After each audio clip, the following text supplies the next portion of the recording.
So welcome to the Minerva Center for the Rule of Law Under Extreme Conditions seminar. Pleasure to have you virtually or physically. And it's a pleasure to have with us Ben Bornstein, who was a postdoc at the Minerva Center 2023 to 24. And currently, Ben is the Knapp postdoctoral fellow at the Vidal Sassoon Center for the Study of Anti-Semitism at the Eyva University. He must also serve as the academic director of the Challenge of Shared Life Cluster at the Leer, Jerusalem institution. Great jobs. It's great to have you, and the floor is yours. Thanks. It's great to be here and to have you. It's a privilege to have you hearing the things I had in mind. So thank you for that. So let me start with introducing you, Rami. Rami was working as a children's shuttle driver after retiring from a long career at the public transportation. That morning, after dropping off the children at the school in Gush Etzion, he stopped at the bus station to pick up something from a nearby store. As soon as he got off the bus, he saw a car speeding towards him and colliding with him swiftly. In that split second, he thought he was coming to kill him. Rami lost consciousness and later woke up in the hospital with moderate injury. After that collision, the car driver, a Palestinian miner, tried to exit the car instead by battery, but later shot by the security forces and was severely injured. In time, Rami described him as a soldier who was simply doing his job, saying, "I have nothing to hate him for. He fulfilled his mission, and I fulfilled mine, to live." After a short rehabilitation period, Rami returned to his previous life, although he continued to suffer recurrent pain. He was recognized as a victim of a hostile action, Eyva, and as a result received a monthly stipend from the National Insurance Institute. He also began swimming at Bet Lochem, a facility originally established to provide healthcare services to disabled IDF veterans. Although Rami appreciated the support he received from the state, he also felt a sense of humiliation regarding the distinction between him and his disabled peers. He resented the fact that while he was supported by the National Insurance Institute, those injured during their military service received direct support from the Ministry of Defense. He said, "They make a distinction between one blood and another. Because I'm not considered an IDF disabled veteran, I can't fully participate. I can join the pool, but when a soldier event takes place, or if I need treatment for a backache, my status is just not enough." And to our discourse,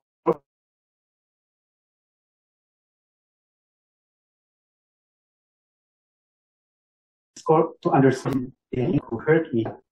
And the soldier who went to Gaza is also fighting against the same group. So it's the same Arab, it's the same nationalism. Why am I inferior? The objective of my attacker and the soldier were the same. So why? Isn't it the same country? One might further ask, what underpins Rami's expectation from the state and his sense of insult?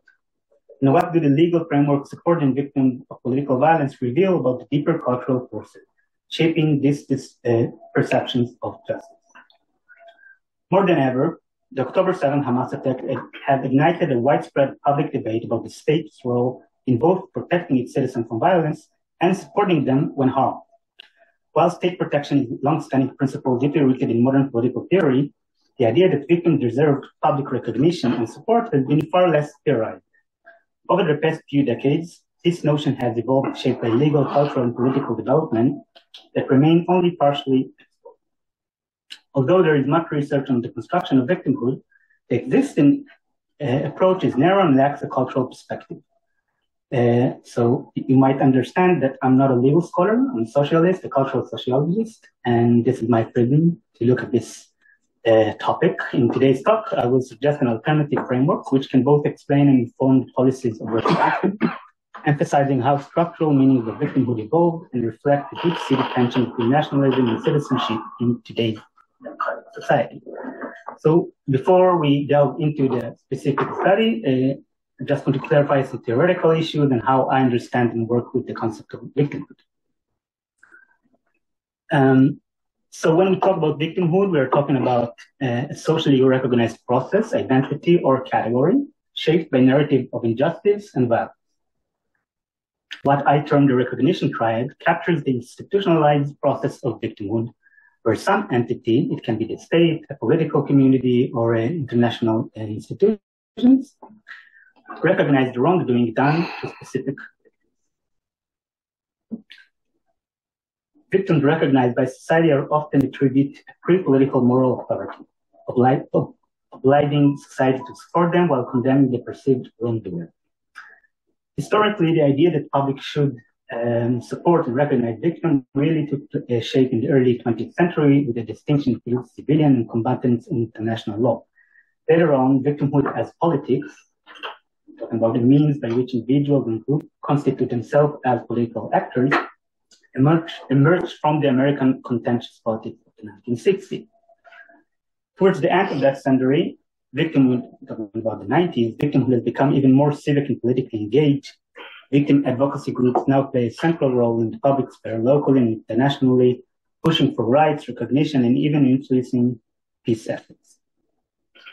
However, the automatic association between victimhood and innocence often leads to its instrumentalization.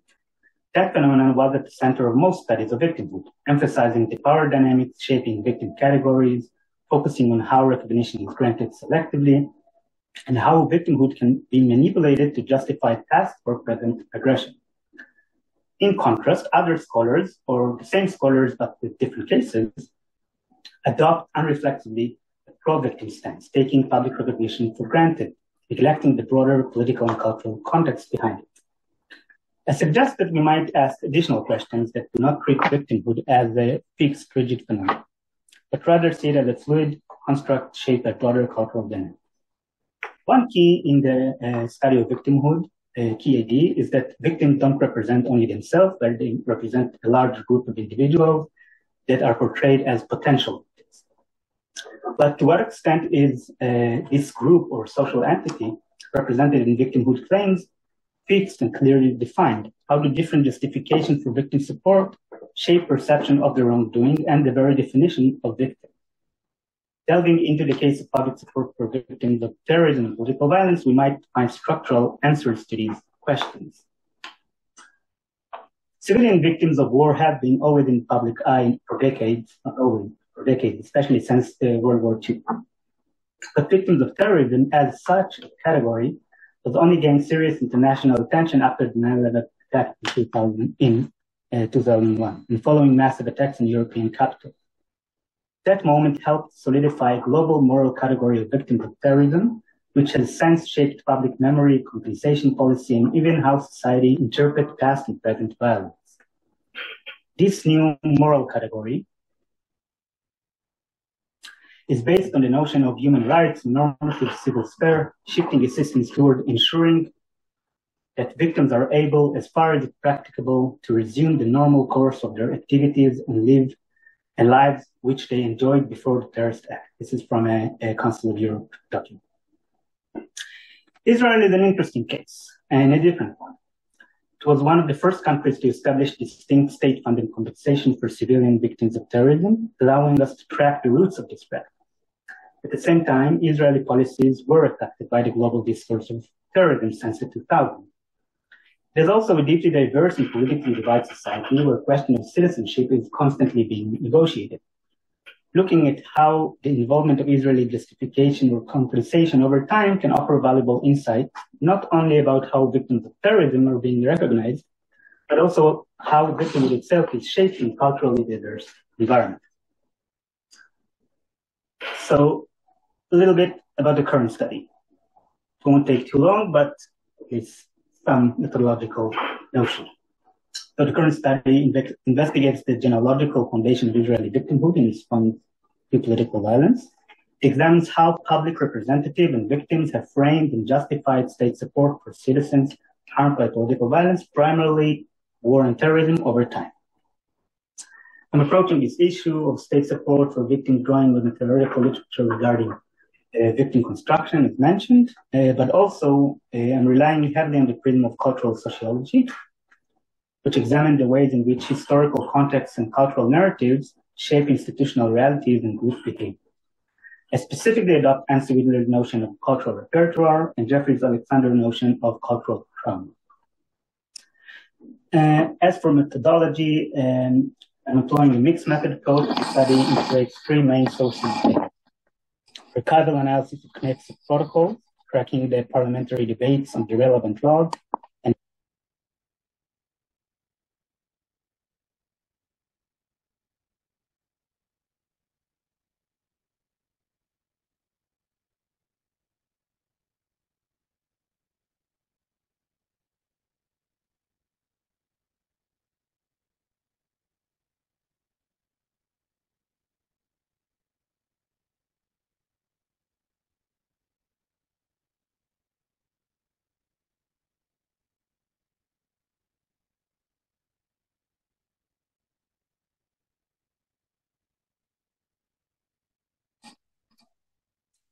better? I lost the voice. No, I'm playing here with the microphone. And is it better now? You hear us now? Yes, now we have the voice again. So let's try this. thanks, Michal. Oh, thank you. In addition, and as part of a larger, broader research, I use data from phone and online survey and in-depth interviews with Jewish Israeli victims eligible for state benefits, and some interviews with government and civil society representatives. So let us try to begin the involvement of the legislation around the rights for victims of Eyva. During the years, dozens of amendments were approved by the Knesset, and each one expand this way or another the borders of this category. I will only mention some key development that expose different dimensions of this framework. So, as a global pioneer, the Israeli state has been addressing support for civilian victims since its early years. Civilian victims first received government support under the pension law for border area victims of in 1956. In Hebrew, it's called Chok Gimlaot Lenifgei Asfar, for anyone that understands that.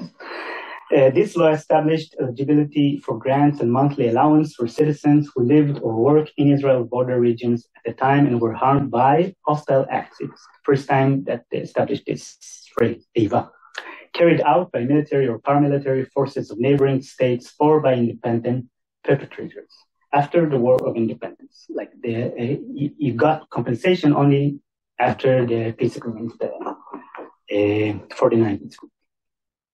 Through this legislation, not peace agreements, the ceasefire agreement.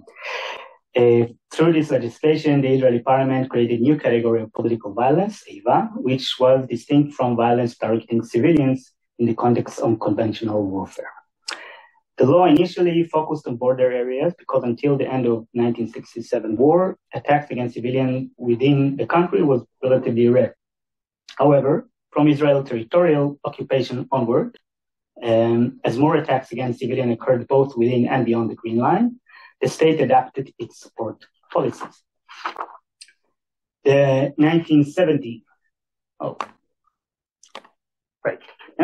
benefits law for victims of hostile acts, Chok HaTagmulin Lenifgei Pa'ulot Eyva. I keep saying the Eyva word, it's a Hebrew word because I think it has meaning. I'm not just saying the translation is not correct. It doesn't capture the whole meaning of Eyva, which is a biblical term. We won't go into it, but I will mention Eyva once in a few times. So this law was enacted, which remains the primary legal framework for compensation of victims till this day. For the first time, the new law explicitly defined hostile acts, what Eyva really means, as violence perpetrated by an entity hostile to the state, referred to as enemy forces. Okay, from now on, the law referred to as enemy forces and act by enemy forces. Beyond situating such violence with the political sphere, the law introduced significant changes in benefits. While the previous law reflected the notion that only violence occurring within the borders of the young state warranted government support, the new law extended compensation to Israeli citizens and residents harmed anywhere, both in Israel and abroad, so long as the attack was carried out by or with assistance of a state or organization hostile to the state of Israel. Additionally, a new understanding of the payment was introduced. We can think later what was the meaning of it. But from now on, also non-residents who were lawfully present in Israeli territory at the time they were harmed, they also became eligible for compensations. Alongside this territorial expansion of eligibility, the material rights of victims was enhanced, and payments for victims and their family were aligned with those received by Israel Defense Force soldier injured in the line of duty. That was the first time that the soldier and the civilian became in relation to one another in terms of compensation. Another issue related to the intersection of the civilian and the military sphere is the question of commemoration. In 1997, the Israeli, even before debate started to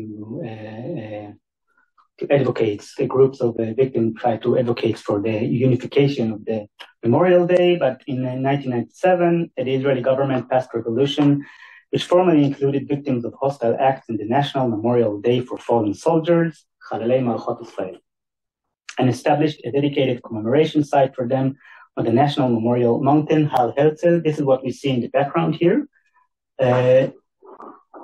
Not to say too much about it, but you can already see the mixture of meaning in this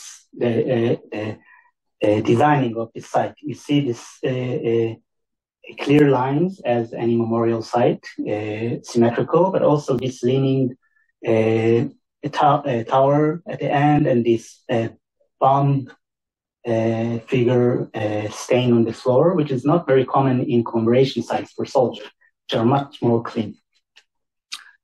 Notably, as part of this decision, the government also included all Jewish terror victims in the land of Israel-Palestine dating back to 1860 to be memorialized at the monument. It means that Jewish victims, only Jewish victims from before the state establishment, will also be written on this wall that we see till now.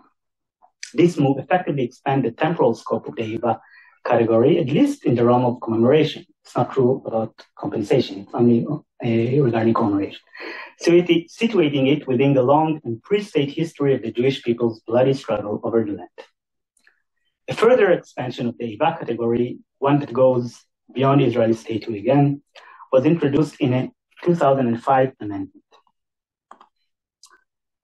It was then said that the violent act be considered a hostile action, Eyva, not only if it was based on hostility towards the state, but also if it was committed against the Jewish people. This allowed for the first time for Israeli residents harmed in anti-Semitic attacks worldwide to receive benefits. It didn't need to prove that the violence was targeting the state no more, since 2005. At the same time, the 2000s new global discourse on terrorism introduced new meanings into the Eyva category, making it possible also for the first time to extend support to victims of Jewish violence, Jewish terrorism. The turning point came after a Jewish soldier, Eden Atanzada, boarded a bus in the city of Shfaram, opened fire on passengers, and murdered 4 Arab citizens. Following this attack, a 2006 amendment was really revolutionized in this whole concept of Eyva, and he defined Eyva now as an injury resulting from an act of violence whose primary aim is to harm a person due to their national ethnic origin, provided that it stems from the Israeli-Arab conflict. A very weird definition. It also includes the conflict and include the ethno-national background, but it's shifting pretty dramatically how then the law understands Eyva. Eyva has been defined until that point based on the collective perpetrators, those hostile to the state or the Jewish state. The Jewish people, sorry. Now the focus shifted to the civilian victim exposed to ethnically motivated violence within the context of the local conflict, aligning Eyva more closely, not exactly, but more closely to what is recognized globally as a hate crime. The most recent example of the universalization of Eyva came with a 2017 amendment, which determined that even individuals harmed in the foreign country in a terrorist attack unrelated to the Jewish-Palestinian conflict and not specifically targeting the state of Israel or the Jewish people would still qualify for compensations. The only limitation, which introduced a particularistic dimension to the narrative, that is, to make clear that we only refer to Islamic terrorism, is that the organization that carried out the attack must include hostility towards Israel as one of its general objectives. Just to clarify that the attack shouldn't, or it doesn't have necessarily to be against the state of Israel or the Jewish people, but one of its objectives needs to be targeting Israel in general.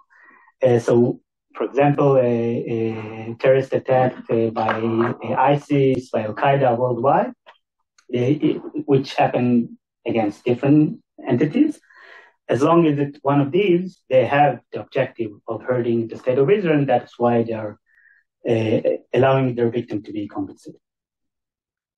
I won't get too much into it, but just to say that after the October 7th, a wave of amendment to the Eyva law were happening, especially to include families of kidnapped into the category of Eyva, and also the participant of the Nova party.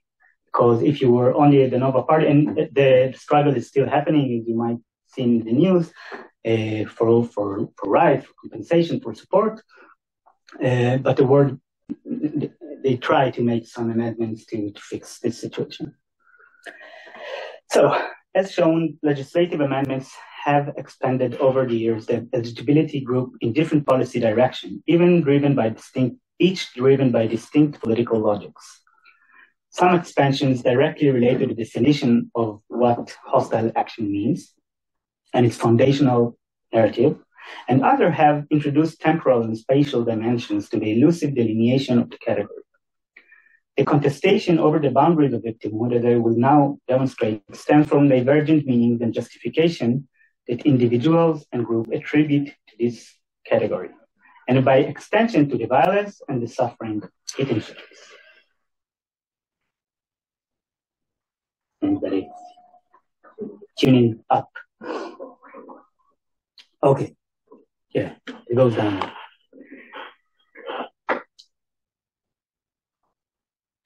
Okay, so the analysis of the legislation and the interviews expose three distinct types of justification and meaning to Eyva, which I call types of victimhood. Each one has different inner narratives. They're not unified, they're not homogeneous, but they all have a cohesive inner structure, as I will try to show, which is distinct. We have the national victimhood, the civil victimhood, and the social victimhood.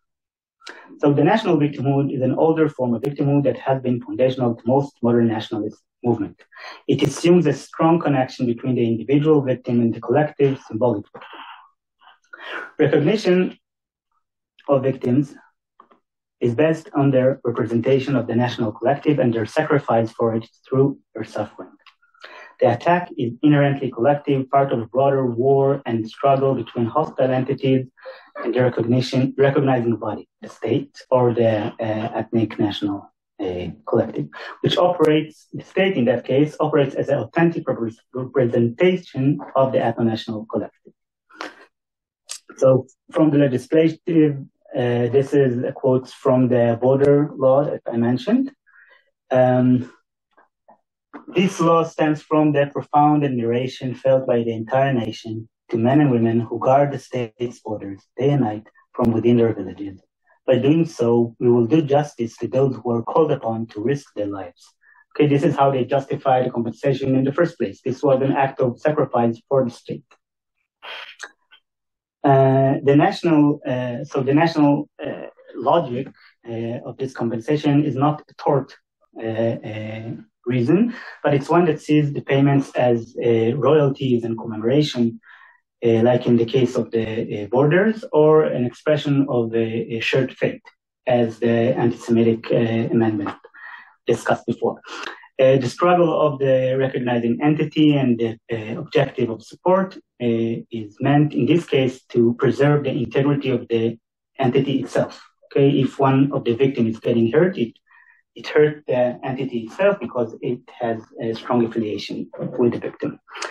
1970 amendment that created a new Eyva law, Uzi Feinemann from Mapai said the ancient saying, all Israel are responsible for one another. Again, a bad translation, Kol Yisrael Arvim Ze Leze, takes on different forms across generation, adapting to the needs and challenges facing Israel. So we see this continuation of national solidarity, even that go across the borders of the state, okay, in every generation. The 1997 debate about the unification of the Memorial Day will return to this same meeting because it was very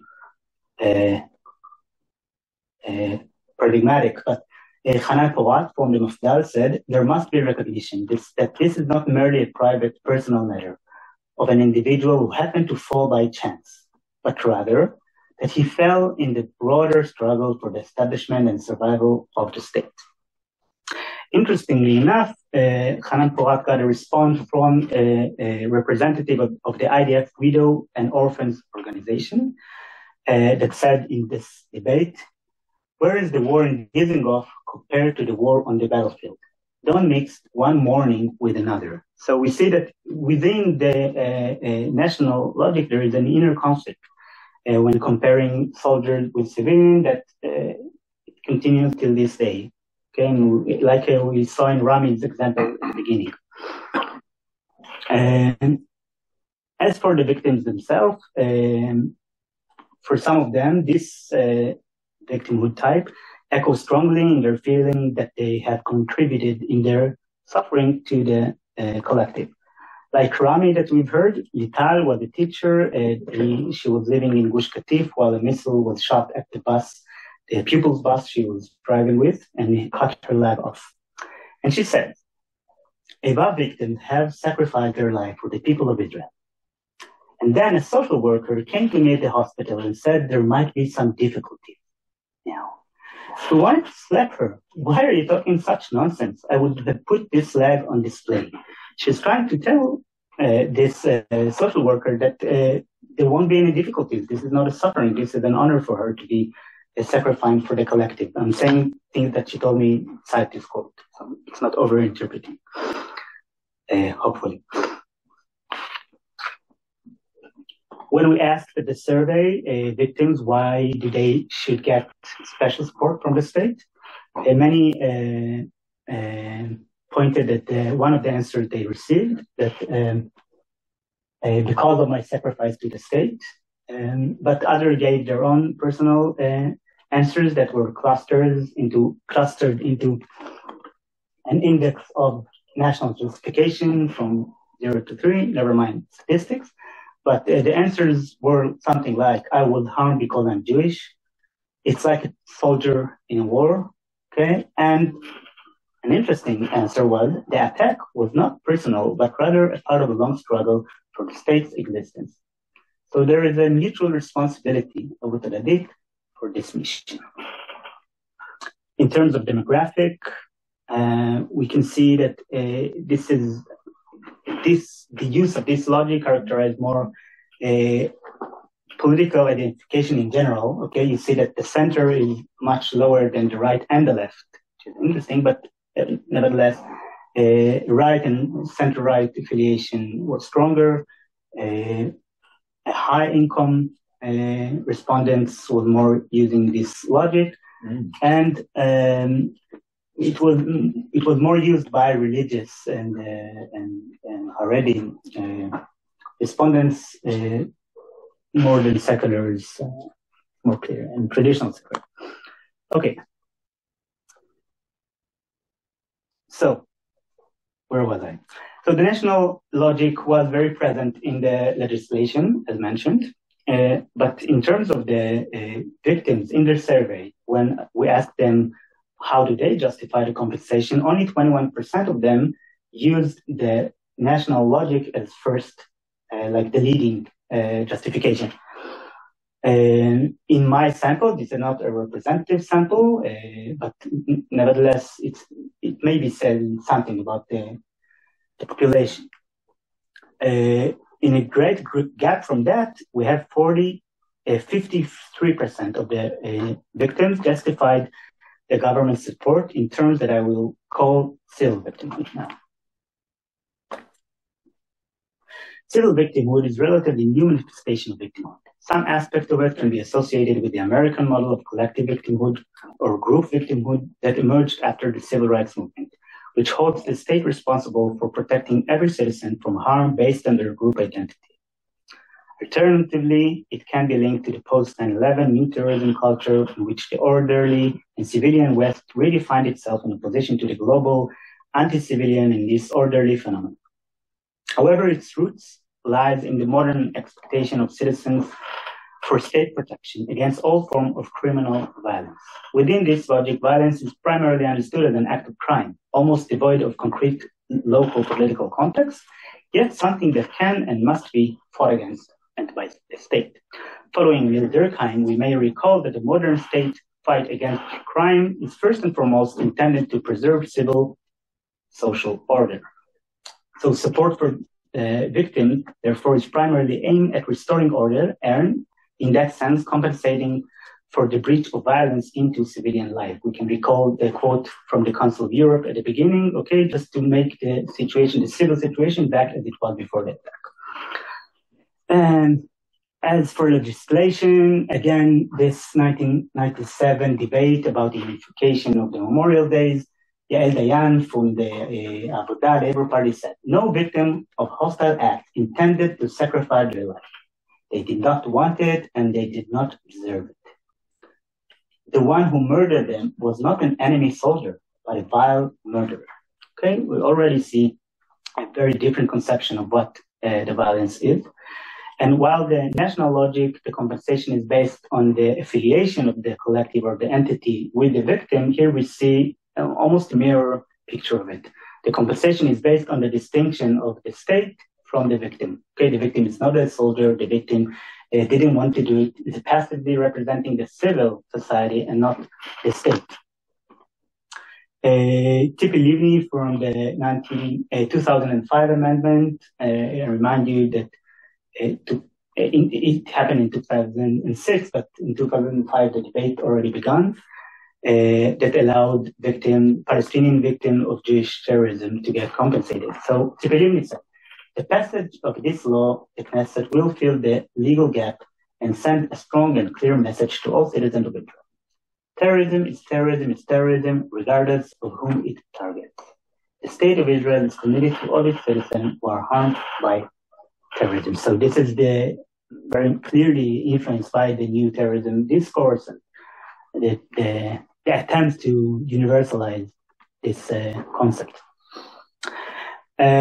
We see Chaim Yelin from the 2017 amendment, who said, terrorists who worship murder do not always distinguish between Jews, Israeli, foreigners, and others. Rather, they seek to kill as many as possible. Indiscriminately, this legislation will break down the barriers of distinction between the location of the attack and the terrorist intent. Okay, I remind you that the intent wasn't that important in this amendment, allowing a recognition of those who were less fortunate. Also, a new understanding, less fortunate. Now the victim is not actively, not passively, is just less fortunate. It's a matter of luck. And in terms of the experience of the victims themselves, so we have a Yaron that tells us the state must protect its citizens. The fact that the state fails to deter people from carrying out attacks, and also the fact that it doesn't do everything possible to resolve the conflict. Arabs who murder Jews do so because they are Jews. Jews who murder Arabs do so because they are Arabs. They are the same thing. We have another interesting quote of Karin. Karin emphasized the civil dimension that is shared by all civilians and the penetration of the chaos and violence into the day-to-day civil sphere. She said, it's like someone powerful takes an explosive and in the midst of your normal life decide to kill you just because you're Jewish. He doesn't choose you specifically. He could kill Arabs along the way. If I had joined the army and fought, that would be one thing. Being a soldier would be my mission. But I was just going to work, making a living, and he invaded that territory of normal life, injuring and killing others along with him. It's part of all our lives. So yes, people had a lot of empathy for victims of terrorism. And again, regarding the survey, we gave one one option, because the state failed to protect me from violence. This is the answer we gave them. So many choose that and gave alternative answers that all clustered into the same index. Different answers were, I wasn't the target, the state was. We're civilians, not soldiers. We don't think about war. We just want to, we were just on our way home. And it wasn't my fault at all. It was the state and its affairs. Okay, it's distinguishing the victim from the state. An interesting demographic configuration here. The left and the center left is much more almost a mirror site. We'll see the third type, which is mirroring other dimension of it. But in the political aspect, it's more lefties, income, interestingly enough, below and above average, okay? And in terms of a religiosity, again, the traditionalist, the lowest use of this logic, and more than anyone were the seculars. Right, intervene. Yeah. While you were researching the legislative protocols, was there a parallel discourse between coalition and opposition that presented both narrative, the national and civil one, in the distinction between coalition and opposition? Or that you can say that in different timelines and periods, you can see more presence of the national victimhood perception vis-a-vis the civil one? The word changed, obviously. I mean, different periods gave different dominance to different discourses. And I don't know if you referred to this, but obviously there were many overlaps. As we can see, many of the amendments combine two different logics. Although, and this is my attempt to analytically distinguish between them, but in the real reality, they usually use them both times. Yeah, and I think it's interesting to see where is it the clear cut, like clear national logic and clear civilian logic, and we will see further ahead how it all combined together. But yes, it was always overlapping. Wait. 10 minutes. 10 minutes? Yes. Maybe, yeah, I can try to do that. We have some discussion. Okay. We had a little discussion. So, okay, I'll just quickly go over the social victimhood. Social victimhood is, you might say, distinguished from the two others in the sense that they were like a mirror picture from one another. And this one had, we might see, it seems like it doesn't refer to the case of political violence specifically. But in other senses, it touches on the responsibility of the state. So it's like an edge point of the civil victimhood, and it touches on the suffering and solidarity, which is more aligned to the national one. So I won't read this whole quote by Shoshana Almudrino. It was from the 1970 amendment, but you can see that she said, the draft law initially proposed based on principle on the national insurance law, okay? And it's not for no reason that the benefits are getting from the national insurance and not from the security. Primarily those who apply to work-related incidents. Until the 70s, all benefits were like work-related incidents, okay? This has created reaction from, she's saying that the victims didn't like this logic and they tried to change it.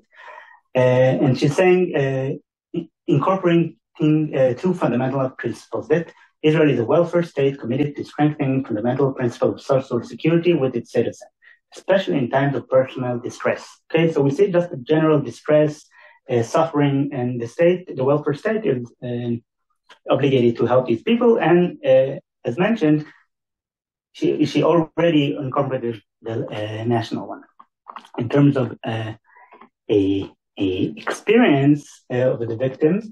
So we're saying, we can see sneer quote saying, today I'm a disabled person. He identified himself first and foremost as a disabled person. Disabled people are at the core weaker. So I'm disabled because I'm Jewish and Israeli and because I was injured in terrorist attack. Okay, disabled, Jewish and Israeli, and injured in terrorist attack. So we can see a reference to the three narratives. Come and help me. I want to be like everyone else. I want to earn money. I want to pay national insurance. Give me the opportunity. Mickey says, clearly the state has great responsibility. Now the same applied to road accident. I expect that it will also be considered personal security. I have a disabled sister. She's saying, I have a national security system. I'm embarrassed to tell her how much I get from national security. If I was a policymaker, I would consider to lower the Eyva victim stipend. Honestly, I don't think I deserve more respect than if I was injured in a road accident.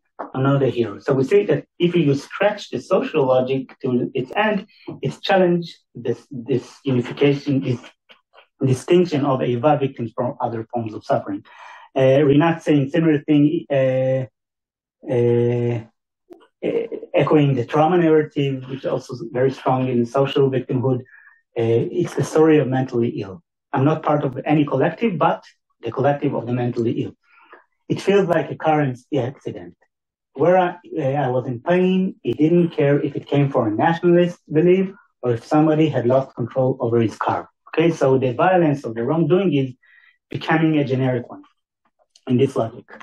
In the series, we can see many quotes that echo this logic because of my earning capacity has been harmed.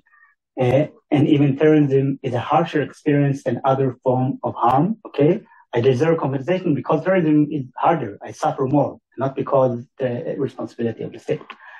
Again, the social justification for support index. The thing that is very clear here is that it characterizes people from the center, the political center, much more below average income, which makes sense in a way. And that's interesting. I think the traditional religious identification is the strongest demographic here. And we can speculate on how it relates, but I won't do it right now. Okay. So trying to apply all of these findings into the triad I suggested at the beginning. The case I've analyzed here, of victims of hostility in Israel of Eyva, serves as an example of a broader global phenomenon of supporting victims of political violence, which I will now apply to the model. But of course, this in turn can be the case of even a broader phenomenon, institutionalized victimhood. So I remind you that the triad is composed of recognizing entity, wrongdoing, and the victim. So a quick summary of the three types. I think it's still fresh in our minds, so I won't go into it, but the victim representation is always different between the different types. One is representing the national collective, the civil represents the civilian population, and the social represents the vulnerable population. But I think what is more interesting theoretically is that if we adopt the recognition triad I proposed, we can also see how each type generates different configuration within it, changing the verdict's meaning, all of the verdicts. This configuration can help us think about the nature of recognition, both in multidimensional case and in other cases. So just, that's an experience, but a thought experience. Let's think about the national victim. Okay, the nation victimhood pays a strong affiliation between the recognizing entity and the victim, and the wrongdoing is in opposition to it. This is a Durkheimian analysis of triad, so it is affected by it. So we always have in a triad, we always have coalition and one which is in opposition to it. So in that case, the affiliation is between the lower two, and the main emphasis of it is the recognizing entity. It's keeping it safe and keeping it whole. In the civil victimhood, the recognizing entity and the wrongdoing have a strong affiliation in the term that the recognizing entity is responsible to take care of the wrongdoing, which is, in the case of terrorism, is the act of terrorism, the phenomenon of terrorism. And the victim, he is uninvolved, is kept from outside, he is deserving compensation because he is uninvolved in it. And the emphasis is on wrongdoing, the phenomenon of terrorism or ethnic violence. In the case of social victimhood, the victim has a problem. The victim has a problem. It can be suffering from car accident, it can be from terrorism, doesn't really matter, but it's the victim's stories, the victim case, and the recognizing entity should address his need. It doesn't really matter what words circumstances. The victim is the main entity here. So it may be a bit too rigid to make this distinction, but it was an experiment for me to think, and how can we believe that these are indeed distinct types. So as Truth Commission around the world have taught us, the process of recognizing suffering experienced by victims is directly linked to shaping narratives that define the collective identity. The fact that these processes are often highly contested illustrates the fluid and dynamic nature of victimhood. At the core of my analysis lies the understanding that victims of hostilities represent a multidimensional category of victimhood, encompassing fundamentally different types of narratives. Okay, like I said, in the national one, we have the anti-Semitic narrative. We also have the statehood-centered victimhood, but they all share a similar structure and varying justification. This analysis stems from a theoretical attempt to move beyond the dominant trend in literature on victimhood, which focused primarily on the political motivation behind victimhood claims and views victim groups primarily as political agents. The approach I propose does not ignore political dimension inherent in the process of defining victimhood. However, it adopts the perspective of anthropologists Laura Jeffrey and Matai Kandea, who argue that the analytical assumption that politics is starting point, that is really what lies beneath victimhood, is no more innocent than victimhood's claims to ontological primacy. In other words, they are trying to say that all of the studies that are trying to reveal what's the political interest behind victimhood is one attempt, and victimhood tries to say the same thing. If we look at victim groups trying to say this is beyond politics, right? Our suffering is the starting point. Then you can argue about it. So they are offering that they are not to reading, or not a debate between two of them, how to read reality, but configuration of reality. The question is which alternative manages to establish itself in any given point, and I might add in any cultural given point. So, what is the analytical benefit of adopting this approach? First of all, and this is just suggested, it shed new light on hierarchy. Why is it easier for the state to provide support in more clear-cut cases, such as wounded soldiers, discriminated minorities, or people with disabilities? When does the state hesitate to support, and how do cultural and political shifts influence its tendencies? Moreover, each category of victimhood is subject to dynamics that may shift it between types and shape its claims towards the state. A case in point we can think of is the reframing of poverty from social victimhood to structural discrimination, making it more aligned with civil victimhood. And on the other,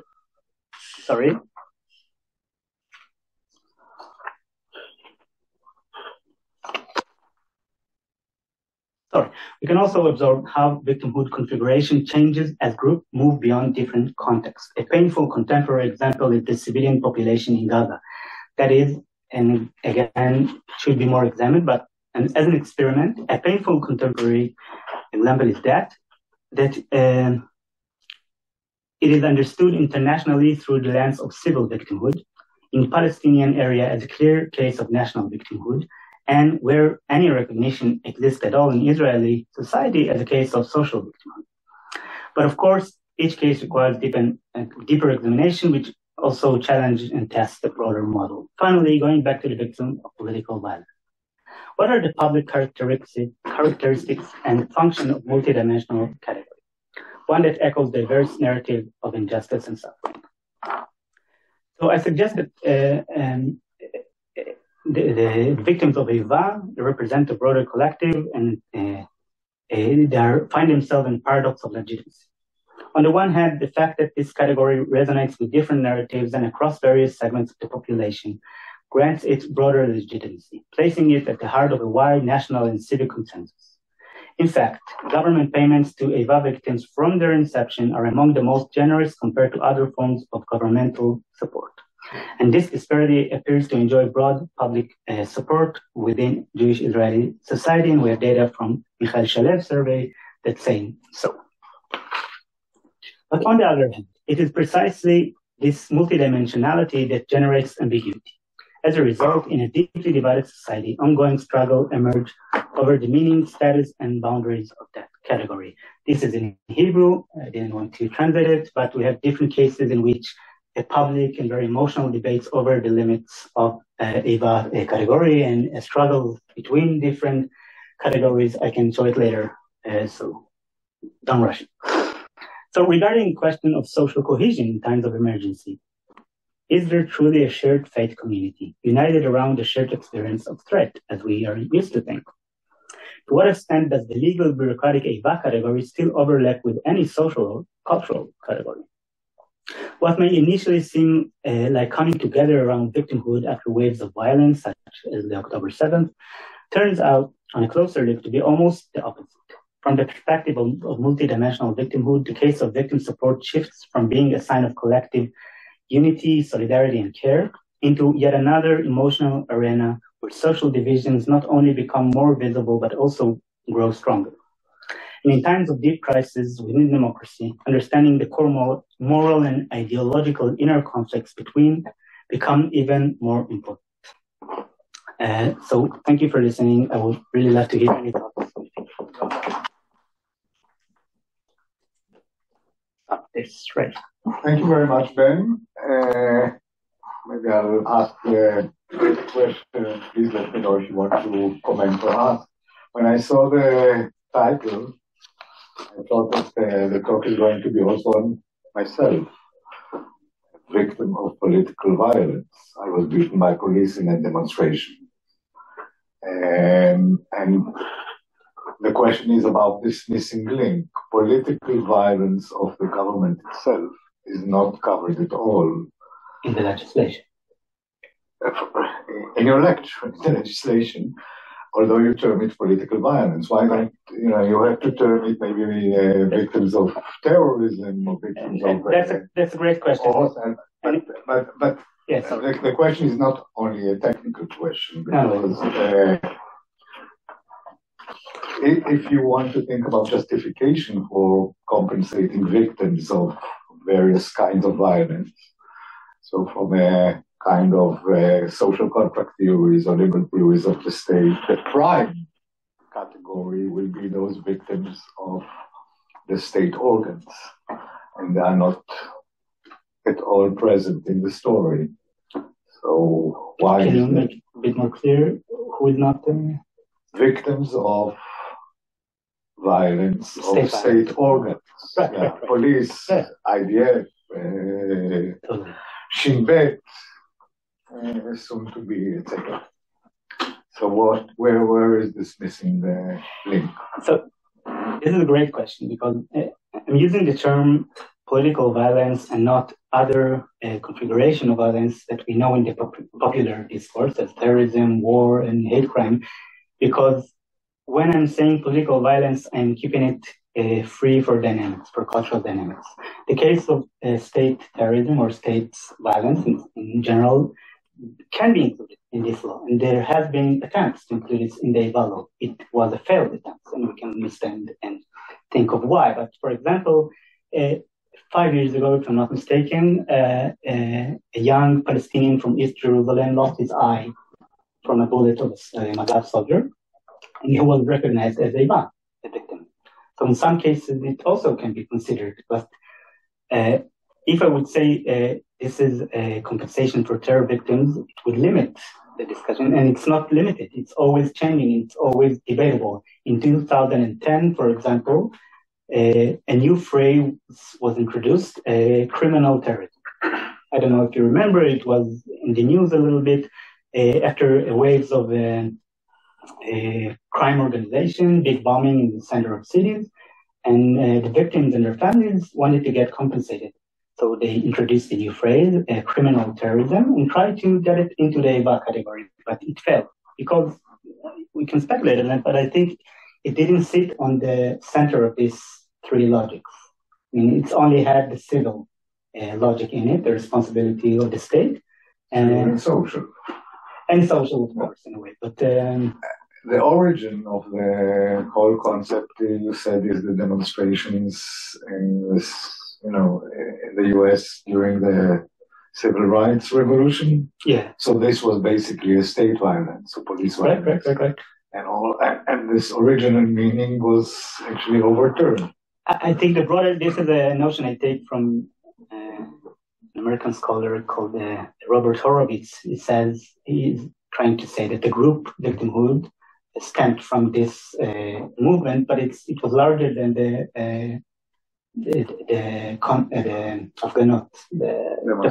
demonstration at this time, because it introduced a new kind of politics. It introduced the politics that saying that the state should be responsible protecting harm based on identity.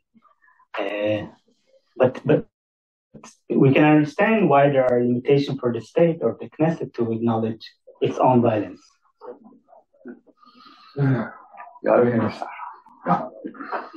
Thanks so much, Ben. Just maybe a couple of things. One is that I find the difference between the national and civil narratives a bit challenging, and I wonder to what extent you deal with it. So, because in order to analyze it, we need to understand the broader narrative, which is always, why do I need to get compensation? And your starting point, I think, is the correct one, in which in Israel, soldiers are perceived as higher in the hierarchy. Right. So the argument is always against this difference. And I think that some of the quotes that you give do not challenge the national narrative, but explain why they should be included. So the one example that I think about is, so why is there a difference? One of the arguments is the soldiers, they don't choose, right? Mm-hmm. We force them to join the army. We send them there. Therefore, they need to get compensation. And when someone in what you call the civil explanation say, I didn't choose to be a victim, it was because I'm part of the society, it's bringing the argument closer to the narrative of the soldiers. Because, right, the alternative is to say, you are not, we didn't force you to be here or whatever. And I think that if this is the case, then there's no clear distinction between the two, and I'm not sure that it's a clear civil explanation. So this is one. The second is... What's your name? I didn't get it. Yali. Hi. And the second is, you mentioned something about representative sample, or not, maybe you can say a bit more about it, like who were the participants and to what extent we can for sure. Understand. And in this regard, you mentioned that there were several questions that were alternatives to each one of the explanations, right? That you use it as proxy to highlight. Okay. And I wonder whether there was a perfect correlation between the answers to the different questions, because when I read them, I thought that they're a bit different. And I'm not sure that I would classify all of them the same. And that's it. Just the last thing that I like, the social victimhood, is it a term? Because to me it seems that the core of it is a disability argument, and maybe it's a better way to frame it. To frame it, disability argument instead of social victimhood. Okay. So that's a lot. Maybe I'll just refer to it now. And, thanks, Yali. Regarding the national and civilian, that's an interesting thought. I just think that maybe the thing that represents this distinction is the choosing to be sacrificed or not to be chosen. And when we talk about soldier, for national holding rationals, they're not getting compensation because they didn't choose to fight. It's the opposite way around. They were sacrificing actively. They were going, the quote from the Knesset is, they drove to the borders to defend the country. They decided to go. So it is exactly that thing that distinct the national and the civil. And regarding the hierarchy, for sure, the upper status of the soldier is very dominant in Israeli Jewish society, of course. But I think some of the quotes really challenges this because some of the victims are very specifically saying, we deserve more than the soldiers. They're saying this, we deserve more because the soldiers did their job. I had nothing to do with it. You should compensate me. So they don't get into really, he should get this and I should get this. But they're saying this is different stories. He was doing his job, and maybe he need to be compensated in the work-related laws and not in the Eyva. So I think there is a distinction, although you're absolutely right that sometimes in the same individual saying these two distinct logic. Regarding the clustering of the answers, right, in the survey, there is correlation between the answers we choose. We did factor analysis. We choose to cluster answers only that have correlation with one another, but it's not 100% correlation. There's not such a thing. But obviously you can challenge all of these minor steps. Regarding the disability, for sure, disability or the welfare, maybe even more correctly, and logic of it, I can skip the whole phrasing of victimhood into it. Okay, but it is based on a welfare understanding, of course.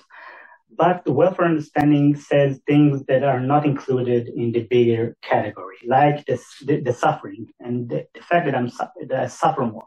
Okay, the welfare talk more about the ability to work, the ability to live a regular life. Okay, and so in each of them, I could lose this phrase, the victimhood. Okay, even national, you could say just national understanding, national logic, or just the civil logic. But incorporating them together in the discussion of victimhood, I think it tells us something new about victimhood that the literature doesn't tell us. And the sample? And the sample that you use? The sample, right. This is not a representative sample because I didn't find any way to do a representative sample of all the victims of Eyva, the recognized victims. I did get aid from a representative organization that gave me access to the data. They gave me phone numbers, they gave me address. It was a very hard legal effort to do, but we managed to do it in the end. So I did have the whole list, and I saw how many religious, how many secular, how many and I tried to make the sample as diverse as possible. Not to say that 20% of all victims, this is why I would refrain. I can't say 20% of all victims of Eyva says this and this, but I can say that from the sample, religious tendency or religious affiliation tend to say things more like that. So this is a different type of sample. Yes. Hi. Thank you for the talk. It was very interesting. I have two points maybe to make. One is also in terms of failed expectation. I was mistaken, probably expecting that you would speak about, maybe I misread the abstract probably, that you would speak about victimhood as political leverage. I mean, to be victim helps you sometimes to be defined, or to define yourself as a victim helps you to some extent to get some political advantage. Politics of victimhood. Yes, politics of victimhood. Right. And to that extent, the type of victims that you are referring to don't seem to be directly related to this type of, I would say, victim self-victimizing or victimizing and political leverage. This seems to be connected. Maybe there is a connection, but I didn't clearly perceive it. So maybe an explanation of that. My second point is more less based on a misunderstanding of on failed expectation. It's more about the fact that maybe there is a way to simplify the taxonomy by saying that it's my own way of perceiving what you have said. Maybe I'm outside of the picture, is to say that there is a kind of dialectic of tension between what I would say accidental victimhood and structural victimhood. And there seems to be a tension between the two. Even in legislation, sometimes they focus more on the fact that the the status of the victim occurred accidentally, that there was something that happened right. to somebody. But sometimes you want to define this happening in terms of something more structural, this type of justification that some people provide. Right. And sometimes it is the reverse. Sometimes it is a structural victimhood without anything happening. That's just what I just previously referred to in terms of maybe sometimes misfortune. No, not misfortune, self-victimization. I'm part of a group that has to be defined as victim. Weaponization of victimhood. Yeah, it's purely structural, but nothing happened actually to you. Right. But it's interesting to say that it could happen to you, or something potentially happens to you. So I would say that there is a tension, and maybe this is a way to encompass the different categories that you use in terms of this tension and communication between what I call accidentality and structurality. Structural victimhood and accidental victimhood. And so just to make clear, the accidental victimhood is when something happens really. You're a victim of terror attack. This is accidental. Okay. But it could be defined as structural because of the enemy, because of Eyva, and Eyva is something that defines something accidental in terms of structure, in fact. I would say. To the extent that I precisely understand the concept of Eyva, but I might. Okay. Okay, this is what I wanted to share. Thanks. It needs more thought on my hand, for sure. It's interesting. It's a different typology. Yeah. The structural and accidental. Maybe. But what is everything? It's not a dichotomous. No. You want to transform one into the other and the other into one sometimes. You mean in the public framing of the public problem? Framing? Yes, of course. Or even the victim's framing.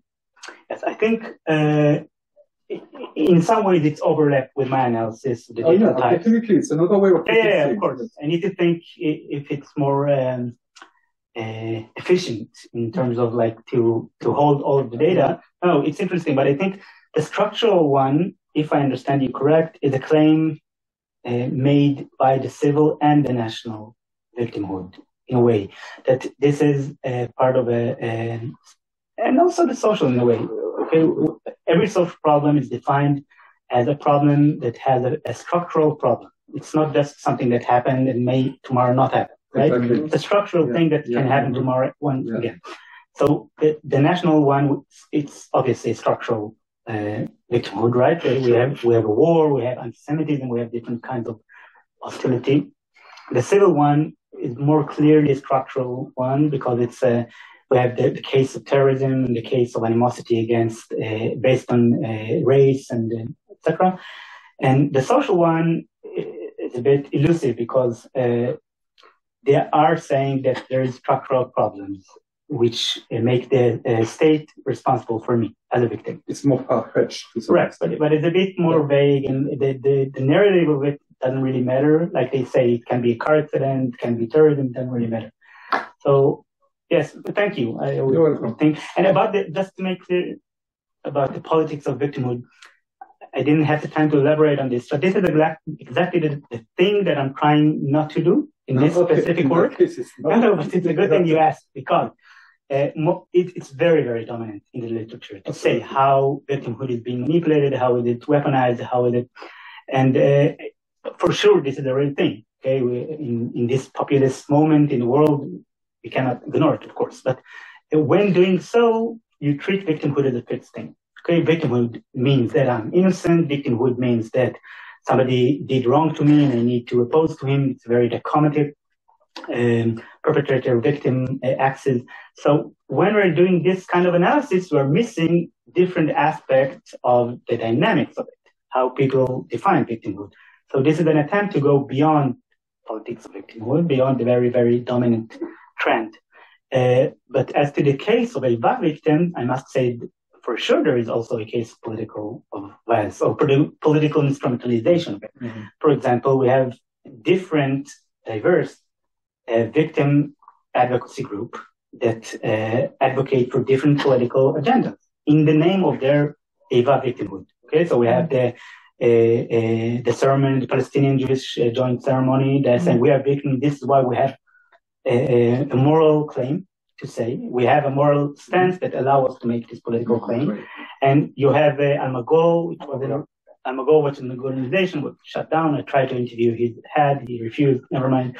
But it was a right-wing organization that also make claims in the name of its victimhood, of its Eyva victimhood. Mostly right-wing claims against releasing of terrorists from jail and against selling compromises and peace efforts. So there are political movements inside. I just choose to do it a bit differently this time. Thank you. So I want to take you to the very definition of victim. Who is the victim, or who are the victims? I think post October 7th, this question raises, and I think we need to ask ourselves: is it only the direct victim, his family, his friends, his community? What about the mother whose daughter and her husband and 3 kids were slaughtered in the kibbutz? And so I want to ask you, because in the international criminal law sphere, the big term of victims is very dynamic and changes over time. So perhaps we need to rethink about this definition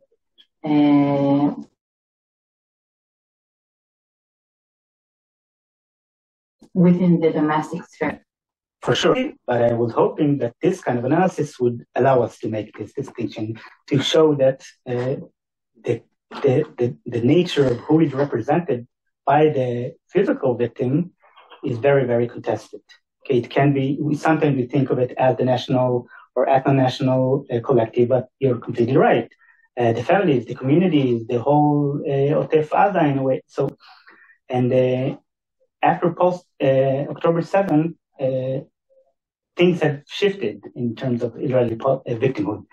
And the states also realized that it needs to make a difference or differentiation between. Right, maybe it doesn't realize enough, but yes, there are. The whole way that they. Right.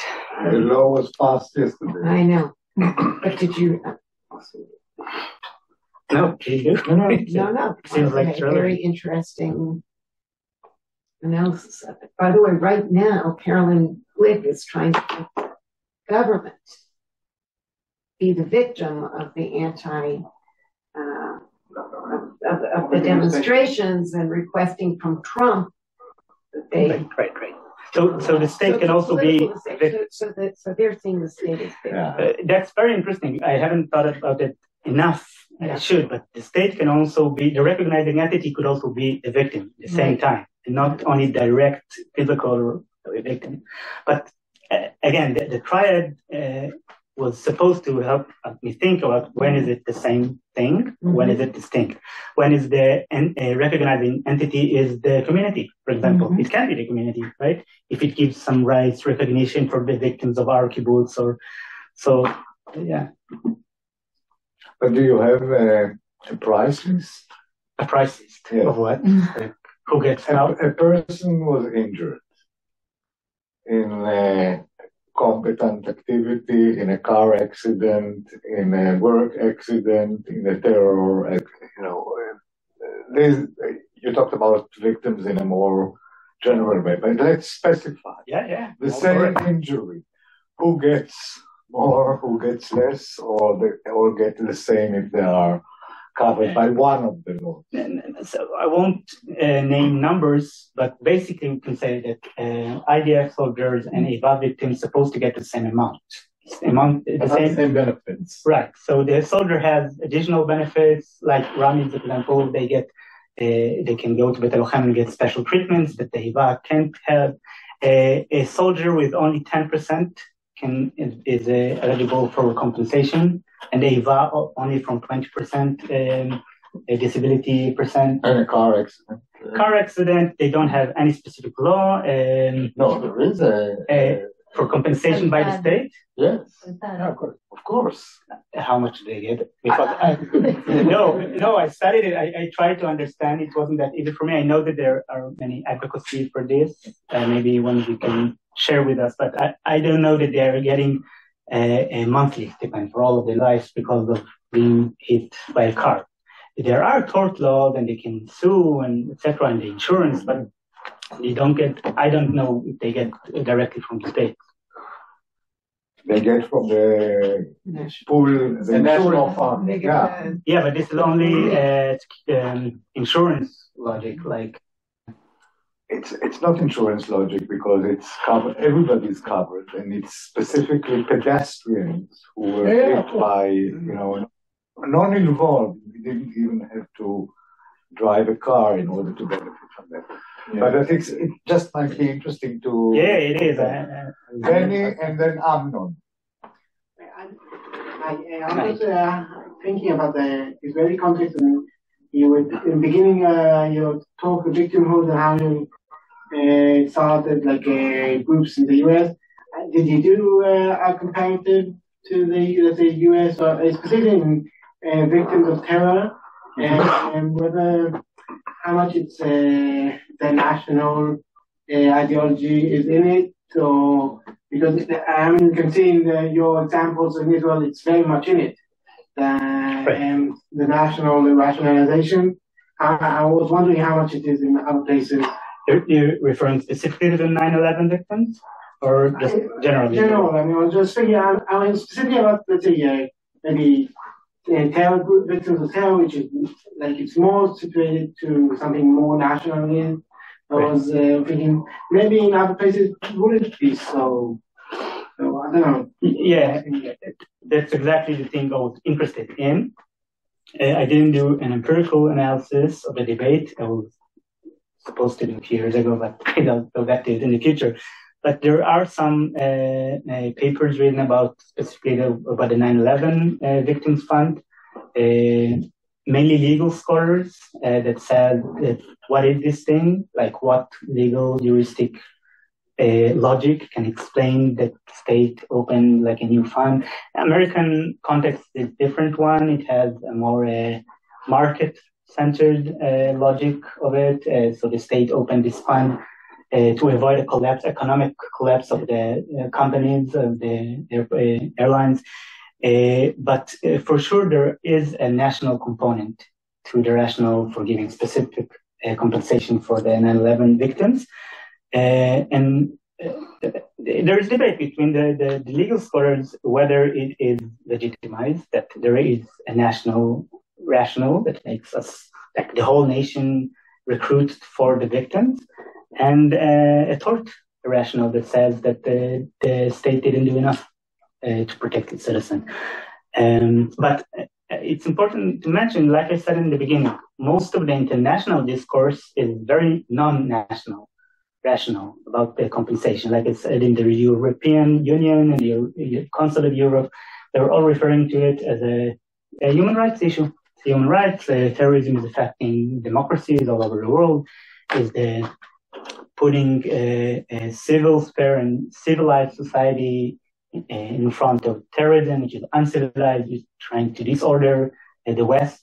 So this is the kind of logic that justify compensation, mainly in Europe. What about a place like Ireland? Like? Ireland. You're talking about the conflicting societies. Yeah, in divided societies, and right. I wonder if there's a technology, or I hypothesize that there's a similar technology. I don't know enough about it, but it's certainly an interesting comparable case. Amnon. Thank you. Very interesting. I want to continue a couple of questions that were already raised. I think the starting point of you to say what is Eyva, that it's not necessarily translatable, actually is relevant also to the concept of victim, because the law says those who are hurt, nifga'ei. It doesn't use korban, which has another meaning also in Israel of sacrifice, but it uses those who are hurt. Nifga, you can, which apparently is more neutral, but so I think language here matters. So this is just an initial point that just to be consistent, if you say Eyva, you should also say Nifga, which then sends us, you wouldn't find it in international law.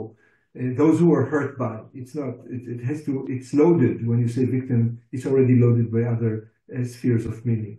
But beyond language, I'm sorry?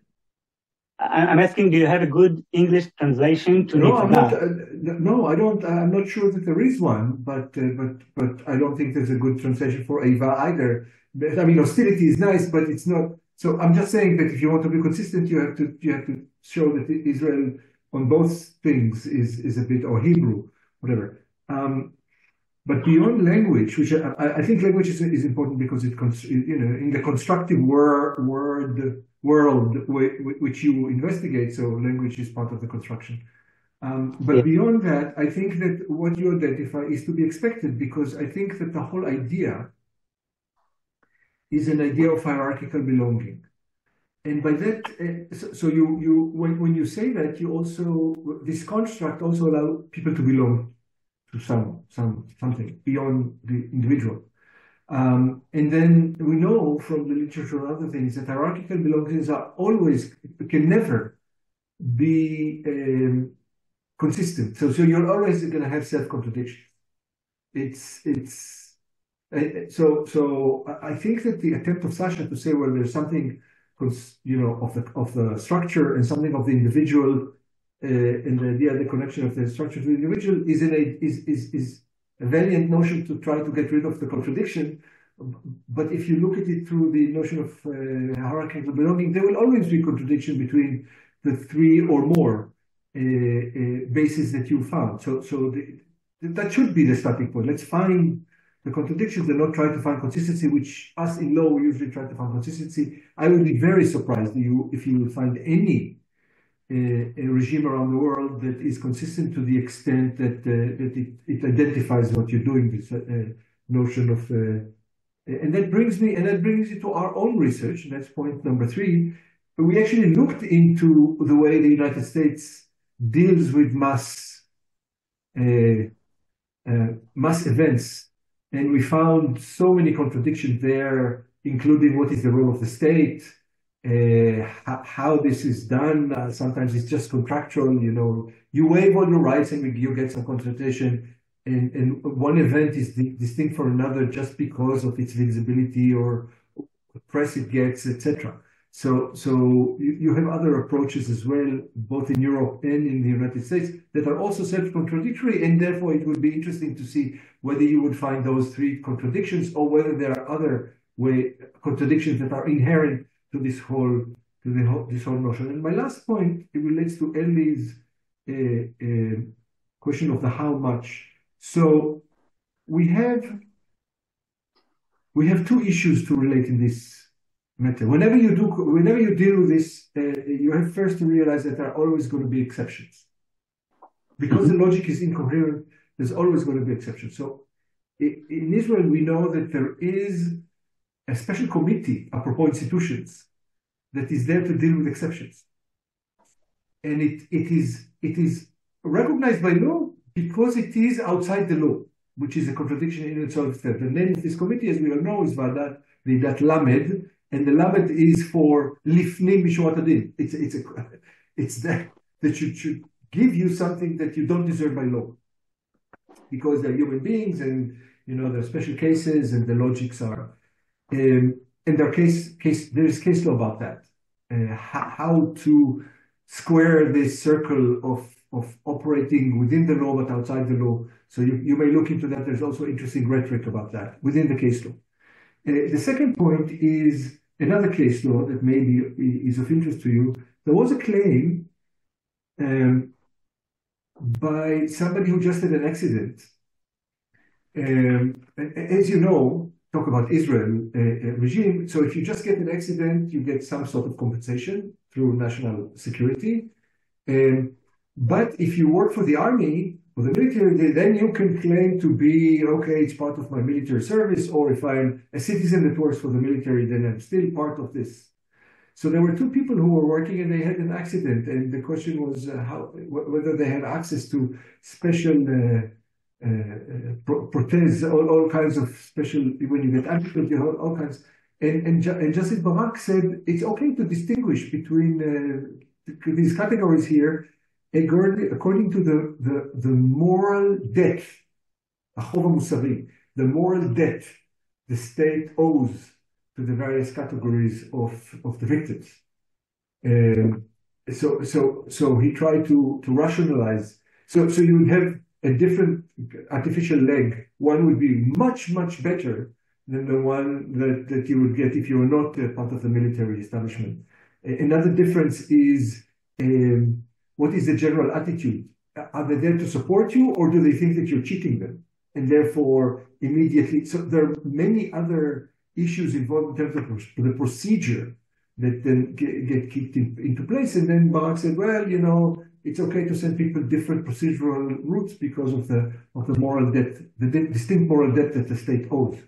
And then, you know, when you're in that category, of course, how do you quantify a distinct moral debt? And that within that category, of course, there's a question of so you just are focusing on things that happen to the body. But there's a lot of debate of how should the state compensate property that was harmed, either through a terror attack or war or just natural disaster. And we know that there are people, again, during our 12 years, we had to deal with that as well.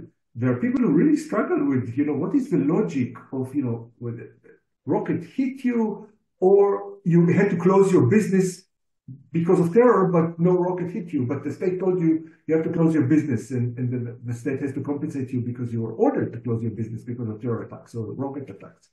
And again, you will not find. It's interesting just for your research to show that it's not just limited to bodily harm. This lack of logic, but in different ways, you would find it also there. Thank you. But I just add a footnote. What Amnon refers to is that your category of political violence is not only limited because it doesn't include the state violence, but it also doesn't include natural disasters, for example, which has no, you know, Eyva. And interesting that in the US context, the same mechanism was used after 9/11 and after Katrina to compensate people. So it's an outside medium. So it was not really, but we are above our time, so just make it funny. Thanks, Anon. Just to say that there were attempts, not in the Eyva law, but in the hate. There is one amendment to the Chok HaOnshin, the penal law, to include sexual violence as one kind of hate crime, of a crime based on hate. We have religion, we have race, and we have different categories. And the attempt to include sexual violence was not accepted by the Knesset because it said this is not political.